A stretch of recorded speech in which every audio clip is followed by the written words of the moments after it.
காலையில் டிஃபனுக்கு வந்து நல்லா சாஃப்டான இந்த தோசை செஞ்சு பாருங்கள். இதுக்கு வந்து 1 கப்பு வந்து இட்லி அரிசி எடுத்திருக்கேன். இட்லி அரிசியை நல்லா கழுவிட்டு தண்ணி ஊற்றி ஒரு 4 மணி நேரம் அரிசியை நல்லா ஊற வச்சிடலாம். இப்போ வந்து ஒரு 4 மணி நேரம் ஆயிட்டுது. அரிசி நல்லா ஊறிட்டுது.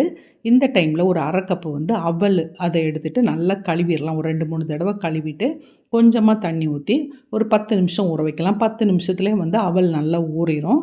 இப்போ அவல் ஊறின பிறகு அதை வந்து மிக்ஸி ஜாரில் சேர்த்துடலாம்.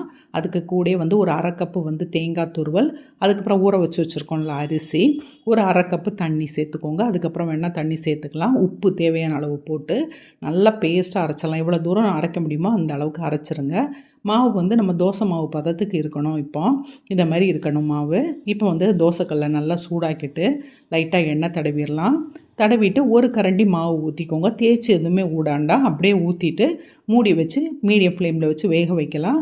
ஒரு பக்கம் வெந்தோன்னா திருப்பி போட்டு அடுத்த பக்கம் வேக வச்சுருங்க. இது ரொம்ப நேரம் ஆனாலும் இந்த தோசை வந்து நல்லா சாஃப்டாக இருக்கும். டேஸ்ட்டும் ரொம்ப நல்லாயிருக்கும். ட்ரை பண்ணி பாருங்கள் இதை.